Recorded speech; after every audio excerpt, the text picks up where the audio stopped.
Alors Agnès Sepal, je suis de l'école d'ingénieurs Isara qui appartient à Agrivia, directrice du pôle professionnel, donc tout ce qui est collaboration, partenariat avec nos partenaires, entreprises et collectivités.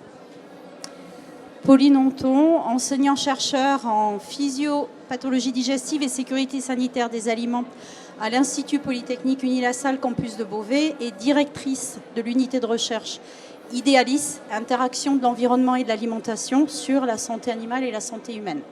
Alors, effectivement, le thème, c'est comment mieux nourrir et mieux manger, mais de manière plus spécifique, c'est finalement quel est l'intérêt de former un ingénieur en agronomie, en agroalimentaire, sur les sciences du vivant, à cette sensibilité sur mieux manger. Alors, je vais déjà tout de suite vous poser la première question. Quelle est votre définition de l'alimentation santé ? Alors moi, je dirais que c'est assez simple, c'est bien nourrir. Et c'est tellement simple et tellement vital que bien nourrir aujourd'hui, c'est devenu un enjeu énorme. Pour nourrir bien sûr en quantité, mais aussi en qualité. Et je pense qu'on va partager le fait qu'aujourd'hui, les ingénieurs agro, parce que bien nourrir, aujourd'hui on ne parle pas que de bien manger d'un point de vue santé humaine, mais on est tous conscients que santé humaine, animale, environnementale, tout est lié. Et je rajouterais même santé sociale, parce que la notion de société, de souveraineté, elle devient de plus en plus importante et que les ingénieurs agro sont au cœur de ces enjeux. Merci, Pauline. Alors pour compléter ce que tu disais Agnès, l'alimentation santé, c'est déjà se nourrir pour grandir, pour vivre, pour bien vieillir, pour éviter de tomber malade et d'avoir une alimentation aussi qui va être adaptée à tous les besoins tout au long de la vie, qui va être adaptée aux attentes, mais qui va aussi correspondre à des impératifs. Et donc ça, il faut avoir cette diversité, comme tu le disais, de production, de transformation et également de respect des attentes de la société aujourd'hui et demain. Alors effectivement, on est des écoles d'ingénieurs, on va parler des ingénieurs, mais finalement, ça concerne aussi les professionnels de ces secteurs que vous accompagnez. Finalement, quels sont les enjeux qu'on attend d'eux par rapport à cette problématique ? Les ingénieurs aujourd'hui, alors, eux ont des attentes déjà en tant qu'humains et en tant que consommateurs. Et la société, elle aussi, va attendre de leur part de leur proposer une alimentation qu'on va appeler saine, durable, responsable, qui répond aux enjeux de demain, à la souveraineté, à la protection de l'environnement, toujours dans une logique un peu plus et encore One Health. La santé de l'humain passe aussi par la santé de l'environnement, des plantes, des animaux, et le tout fait un tout. D'accord, donc effectivement, on a une approche globale, on pourrait dire une approche holistique. Pour compléter sur cette partie-là, par rapport aux enjeux qu'on attend. Moi, j'ai envie de dire, parce qu'aujourd'hui, moi, j'ai eu la chance de travailler 30 ans dans l'alimentaire, et je me levais le matin en me disant, mais c'est génial parce qu'on participe à nourrir et à faire des bons produits. Et je suis un peu triste de voir que ces métiers attirent pas autant qu'avant, alors qu'aujourd'hui, c'est absolument clé. Et on forme de la terre à l'assiette. Tous les métiers sont là pour le mieux nourrir. Déjà, ça commence par le mieux cultiver. Après, c'est le bien fabriquer et de faire en sorte que ces produits soient à la fois désirables et durables dans l'assiette. Et du coup, nous, on forme avec nos écoles tous les métiers qui vont de cultiver jusqu'à mettre dans l'assiette des produits. Ça passe par s'adapter au changement climatique, préserver l'eau, préserver la biodiversité, régénérer les sols, fabriquer avec moins d'énergie, avec plus d'énergie renouvelable. Et là, on a besoin d'ingénieurs en énergie renouvelable aussi. Faire en sorte aussi d'avoir des formulations de produits qui soient plus naturelles, qui soient plus saines. Donc c'est génial en fait. Et on a besoin d'acteurs du changement. On a besoin d'ingénieurs pour insuffler ce changement. Et ça touche tous les secteurs, pas que le secteur de l'agroalimentaire, mais également le secteur de la restauration. On a des ingénieurs aujourd'hui dans ces secteurs-là qui sont là pour adapter, pour former, pour accompagner les professionnels de ces métiers, aussi des métiers de bouche. Alors effectivement, on parlait de faire connaître ces métiers, mais c'est là aussi où on se rend compte que la connaissance et la diversité des métiers et des secteurs dans lesquels ils interviennent, on n'imagine pas finalement toute la diversité de ces activités. En termes de formation, on a parlé effectivement de toutes ces missions à différentes étapes. Comment ça s'articule au niveau des formations finalement pour pouvoir répondre à ces enjeux concrètement?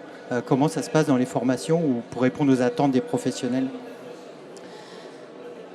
En fait, il y a un va-et-vient permanent, j'allais dire, de l'amont vers l'aval, c'est-à-dire au travers de nous, en tant qu'accompagnants de nos étudiants, au travers des stages, au travers des formations professionnelles aussi qu'on fait, puisque ça fait partie de notre métier. Ça nous permet de nous maintenir à jour et à flot des besoins du monde professionnel. Les activités de recherche qu'on mène aussi sont autant d'éléments qui vont nous permettre de contribuer à la compréhension des enjeux et des besoins. Et en retour, nos étudiants veulent aller sur des secteurs d'activité qui sont des secteurs prometteurs et vers lesquels nous, on évolue en permanence parce qu'on a un métier qui, contrairement à ce que l'on pense, est un métier qui est en perpétuel renouvellement.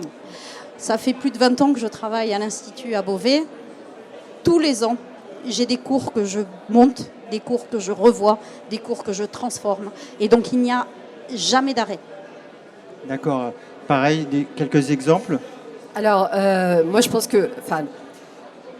Aujourd'hui, le rôle des ingénieurs, au-delà de leurs connaissances, c'est de faire travailler ensemble, parce qu'on a besoin aujourd'hui d'un collectif entre l'amont et l'aval. Et ça a toujours été vrai, mais aujourd'hui, c'est incontournable. Et c'est comment on fait travailler tous ces acteurs ensemble. Et je trouve que les ingénieurs, de par leurs connaissances, formation, sont capables de ça.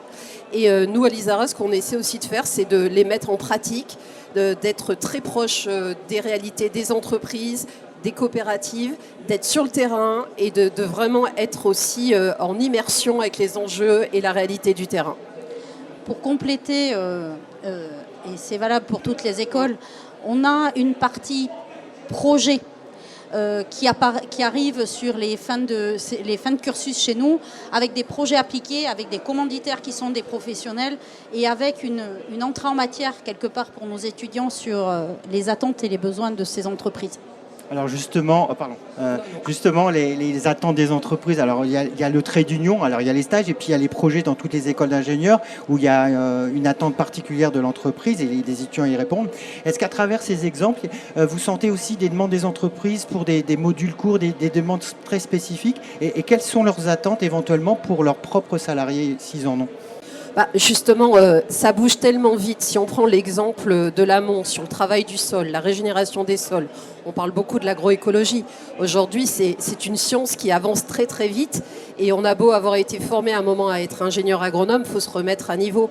Donc ça, c'est typiquement des sujets où on a besoin de se mettre à jour, de se renouveler, de partager avec d'autres professionnels. Donc je pense que l'enjeu qu'on a tous au sein de Compétences Agro, justement, c'est d'accompagner cette formation tout au long de la vie et de faire en sorte de remettre aussi à niveau ces expériences, mais aussi profiter de l'expérience de ces professionnels pour aller qui ont été sur le terrain pour aller encore plus loin. Donc des sujets, il y en a plein. Moi, je pense à l'agroécologie, je pense aussi à l'adaptation au changement climatique, parce qu'il s'agit aujourd'hui de trouver des cultures qui s'adaptent au changement climatique.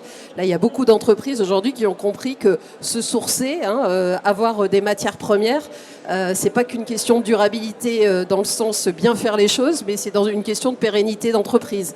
Et là, c'est un sujet qui me semble clé sur lequel on a beaucoup à accompagner au sein de Compétences Agro. Je vais profiter de ce sourcing dont tu parlais, Agnès, pour rebondir là-dessus. Qui dit adaptation des cultures, ça va dire aussi adaptation de la transformation et des nouveaux produits alimentaires qui vont être générés. Et il y a une question qui intéresse avant tout la société aujourd'hui, qui est la question de santé par l'alimentation. Les changements de production, les changements de matière et de sourcing vont faire que les produits vont changer. Il faut quand même les adapter au goût et aux attentes des consommateurs. La notion d'hygiène, de qualité sanitaire des produits est quelque chose qui est très régulièrement remis sur la table. Il ne se passe pas un mois sans qu'il n'y ait pas une histoire avec un produit alimentaire qui n'est pas propre à être consommé. Donc ça, ce sont des sujets qui reviennent assez régulièrement, effectivement, aussi. Alors, vous avez donné un exemple, c'est-à-dire qu'on est sur le thème on ruminatam, donc on est avec son assiette devant soi, et tu as donné un exemple tout à l'heure par rapport au sol. Alors, effectivement, on pourrait avoir tendance à dire, on va fonctionner en silo, c'est-à-dire qu'on se dit, moi je suis loin de l'assiette là, Mais finalement, c'était ce qu'on a évoqué comme sujet. Comment, quand on travaille sur ce sujet avec des professionnels, on arrive à faire le lien avec l'assiette et le consommateur? Eh ben, c'est tout le défi qu'on a justement, mais je pense que les ingénieurs agro, moi je suis pas ingénieur agro, hein, j'ai pas une formation scientifique à la base, mais par contre j'ai beaucoup travaillé avec des ingénieurs et c'est absolument clé parce que si on sait un truc, c'est que tout est interdépendant entre le sol, l'eau, l'air, l'adaptation au changement. Et s'il y a si je peux me permettre, des cerveaux qui sont capables d'intégrer tous les enjeux parce qu'ils sont formés à la fois sur les enjeux de l'amont et de l'aval, c'est les ingénieurs agronomes et qui du coup ont cette capacité que n'aura jamais l'IA, c'est de faire travailler des gens ensemble. Alors, effectivement, sur Je l'IA... vais reprendre. Oui. Alors, je vais juste compléter l'histoire du sol et de l'assiette.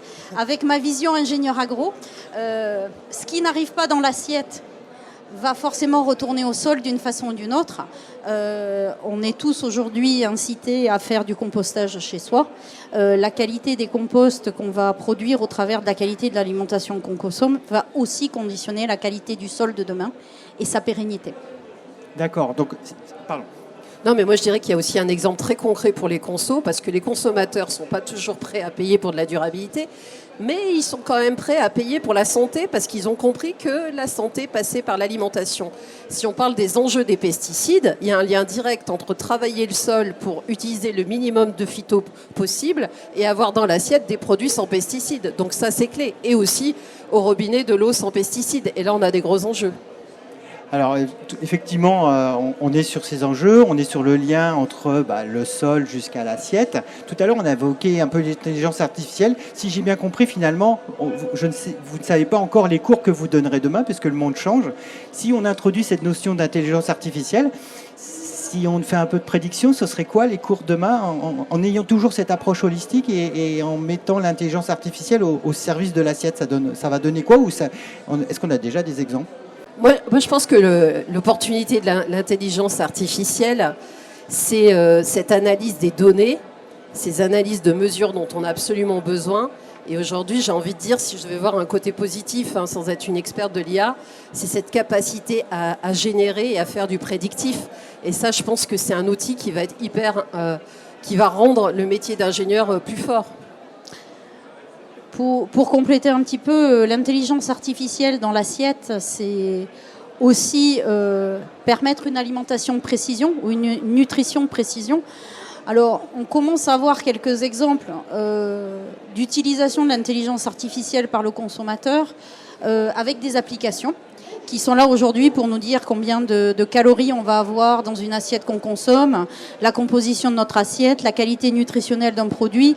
Ce ne sont que des exemples et je pense que nous n'en sommes qu'au balbutiement de ce que l'intelligence artificielle nous permettra d'avoir demain. Merci, on arrive à la conclusion. Un mot de conclusion finalement pour revenir à notre thème. Quel message vous donneriez aux entreprises qui nous écoutent, mais par rapport à cette approche de bien manger et de mieux nourrir et la formation de nos ingénieurs? Moi, je dirais qu'on a besoin de se renouveler et il faut donner envie aux équipes, aux jeunes de venir dans ces filières parce que c'est indispensable. On est au cœur des enjeux à nourrir. Et moi, j'aurais envie de leur donner envie de venir et qu'ils ne se disent pas derrière c'est contribuer à être acteur du changement pour avoir une meilleure alimentation. Et aujourd'hui, on est vraiment au cœur de plein de défis. Donc, c'est vraiment... je pense que c'est passionnant. On est là pour les accompagner et surtout pour les aider à communiquer sur tout ce qu'ils font de bien face à tout ce qui est raconté sur les réseaux sociaux et qui est souvent faux. Voilà. Nourrir demain et nourrir la planète. Nourrir demain, nourrir la planète et puis également accompagner les entreprises qui auraient des demandes et des besoins spécifiques. Donc merci pour votre présentation et votre témoignage qu'on peut applaudir. Merci.